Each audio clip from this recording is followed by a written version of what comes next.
తల ఎవరి తలనో తెలియదు కానీ ఫస్ట్ టీజర్ పంపిండు. అది నిజంగానే తలకాయ తలకాయ అదేదో టీజర్ ఫస్ట్ మోషన్ పోస్టర్ కానీ నాకు పంపింది మీరు.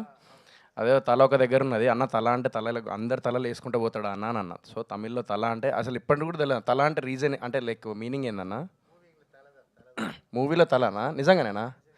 So okay. సో తల అంటే ఆ తల అంటే నిజంగానే మూవీలో తల అంటున్నాడు. సో నాకు అమ్మ రాజశేఖర్ అన్న గురించి చెప్పాలి. బిగ్ బాస్లో ఉన్నప్పుడు అంటే మాది ఎప్పుడంటే ఫస్ట్ డ్యాన్స్ బేబీ డ్యాన్స్లో గెస్ట్గా వచ్చారనమాట అమ్మ రాజశేఖర్ అన్న. సో మాస్టర్ గెస్ట్గా వచ్చినప్పుడు అప్పుడు కలిసిన తర్వాత హౌస్లో లైక్ నేను ఒక పర్ఫార్మెన్స్ మాది అప్పుడు డ్యాన్స్ బేబీ డ్యాన్స్లో ఏంటంటే చాలా గలీజ్గా చేసినాం మేము. అప్పుడు నాకు గుర్తుంది. సో మనోడిది ఒక సిగ్నేచర్ ఒకటి ఉండేదన్నమాట, ఎవరన్నా సరిగ్గా చేయకపోతే అనేటోడు అనమాట. అంటే పక్కకి ఇట్లా అని చెప్పేసి అన్న మాస్టర్ మీరు ఇట్లా అన్నారు కదా అది అని చెప్పేసి హౌస్లో కూడా షేర్ చేసుకొని ఉండే అప్పుడు. సో నిజంగానే అమ్మ రాజశేఖర్కి పేరు అమ్మ అనేది ఏదైతే ఉంటుందో మా హౌస్లో కూడా అందరికీ వండి పెట్టేవాడు. 18 మెంబర్స్ ఉండేవాళ్ళం హౌస్లో. 18 మెంబర్స్కి వండి పెట్టడం అనేది చిన్న విషయం కాదు. ఎవరిని ఆకలితోని ఉంచేవాడు కాదు. ప్రతి ఒక్కరికి లైక్ ఫుడ్ పెట్టేవాడు అనమాట. తినకపోయినా కూడా అరే తిన్నవారా అని చెప్పేసి అడిగి మరీ మళ్ళీ ఫుడ్ ప్రిపేర్ చేసి పెట్టేవాడు. ఆయన ఇప్పటికి కూడా అంత హెల్తీగా అంత స్ట్రాంగ్ ఉన్నాడంటే రీజన్ ఏంటంటే నైట్ ఏదో అన్నము పెరుగన్నం పెరుగు మళ్ళీ తర్వాత రైస్ అండ్ ఉల్లిగడ్డలు ఇవన్నీ మిరపకాయలు అవన్నీ అందులో వేసేసి నైట్ అంతా పెట్టేసుకొని మార్నింగ్ లేచి కింద కూర్చొని తినేవాడు. సో అది మేమేమో అన్న డైనింగ్ టేబుల్ మీద కూర్చొని మాస్టర్ అని అంటే లేదురా నేను కింద కూర్చొని తింటా అని చెప్పి కింద కూర్చొని తినేవాడు ఆయన. అట్లా ఇప్పటికి కూడా అదే మెయింటైన్ చేస్తాడు.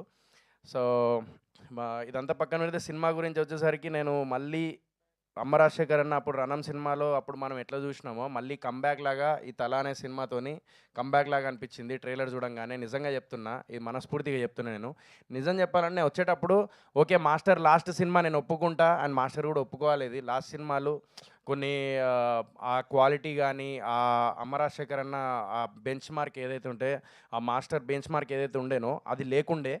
అది నేను ఒప్పుకోవాల్సిన విషయం, అందరూ ఒప్పుకోవాల్సిన విషయం. కానీ ఈ సినిమా తల అనే సినిమా మాత్రం మనం ఒప్పుకోవాల్సిన విషయం ఏంటంటే టీజర్ చూడంగానే మళ్ళీ అమ్మ రాజశేఖర్ అన్న ఈజ్ బ్యాక్ అనేటట్టు తీసిండు. ఇది మాత్రం నో డౌట్. ఇది మాత్రం నేను టీజర్ చూసిన తర్వాత చెప్తున్నాను మనస్ఫూర్తిగా, ఎందుకంటే యు ఆర్ బ్యాక్ మళ్ళీ. సో అది పరిస్థితి. అండ్ యా అండ్ మన రాగిన్ నువ్వు ఇక్కడ చూస్తేమో చిన్న పోరం లెక్క ఉన్నావు, కానీ తలకాయ మొత్తం అందరిది కత్తులు పట్టుకొని అందరి తలకాయ వాళ్ళకు కొడుతున్నావు.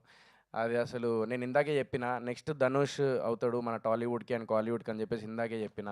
ఎందుకంటే ఆ ఎక్స్ప్రెషన్స్ కానీ ఆ డ్యాన్స్ కానీ మళ్ళీ ఏంటంటే వెల్ ప్రిపేర్డ్ అయ్యి వచ్చిండు మనోడు ఇండస్ట్రీకి. So all the very best. And ఆయన కళ్ళల్లో కూడా ఆనందం చూసిన, తల్లిదండ్రుల ఆనందం అనేది ఒక కొడుకుకి ఎంత అవసరమో, ఒక కొడుకు కూడా ఒక స్క్రీన్ మీద కనిపిస్తుంటే ఆ తల్లిదండ్రుల ఆనందం అంతకంటే మించి ఉంటుంది.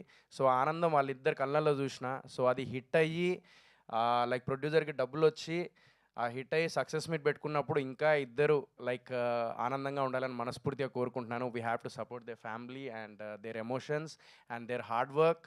So I hope I wish you all the very best అందరికీ, టీం అందరికీ. And thank you so much Srinivas గారు so for supporting them. So thank you so much. Thank you so much Sohel గారు.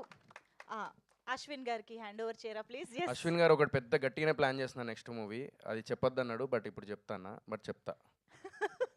ఎస్ ఈ సినిమా గురించి మాట్లాడాలరా. అందరికీ hi అండి, media మిత్రులకి happy new year and happy Sankranti. ఇప్పుడే నేను